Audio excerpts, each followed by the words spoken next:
Hello and welcome back to the Gorton Law YouTube channel. This is the first in our series of Gorton Law YouTube shortcuts, brief videos about relevant immigration and green card topics. Today, the new public charge rules and the changes to the green card application that was put into place at the end of December of 2022. So let's take a look.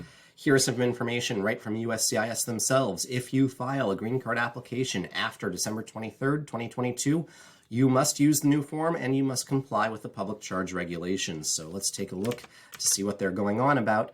We're going to go down to edition date 12/23/2022. We're going to work on page 13 of 20, question 61. Are you subject to the public charge under INA 212A4? And when I first read this, I really hoped that the answer was going to be no, because I read the question, are you inadmissible under 212A4? But that's not what the question asks. The question asks, are you subject to this grounds, which means, do you need to jump over this hurdle in order to get your green card? And the answer for most people watching this video is going to be yes. I do need to jump over this hurdle, even if the hurdle is relatively easy. So most people watching this video would have to check off yes. You need to read the instructions and, of course, consult with an immigration attorney for specific advice on your case. And if you answer yes, you are then prompted by the instructions to complete questions 62 to 68D. And 62, what size of your household? If you're a family-based applicant, you're providing this on the affidavit of support anyway. Indicate your household income. Same, you're providing that on Form I-864. And now this is where things get a little bit different, and this is where the government is just slowly starting to suck up more information about us. Identify the value of your household assets, okay? And then identify the total of your liabilities, okay?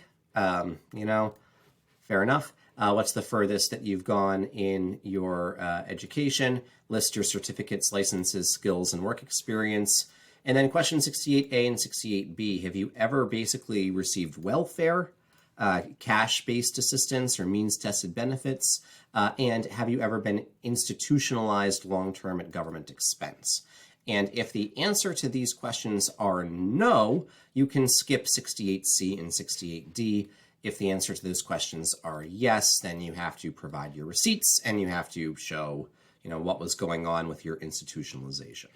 So what's important about this new segment, however, the saving grace for all of this is that immigration is not going to require primary evidence of your claims. So if you're here and you're saying, okay, well, I own a house in the Boston area, so I'm over $700,000 in total assets, and I own a house in the Boston area, so I'm over $186,000 in a mortgage.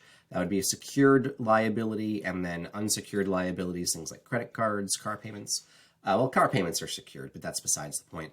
So, you're checking all this information off, but immigration is not going to ask to see the mortgage bill or to see the car payment bill or the credit card bills at first.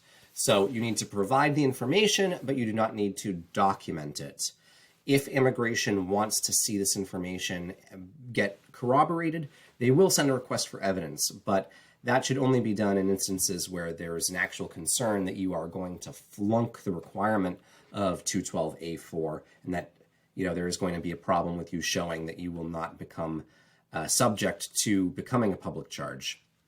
So here we go, a little bit more of application creep, more questions, more invasive information on the green card application. How I feel about this topic is probably going to be saved for another video, but thanks for joining us on this information as well. Learn more about our practice and what we do at Gorton.law, and of course, it's time for our sponsorship. Today's video was brought to you by your sponsor, Street Signs. Street Signs. Without us, you'd be totally lost. Street Signs. And your other sponsor, the attorneys at Gorton Law Immigration. Thanks for visiting us and stay tuned for more shortcut series in the future.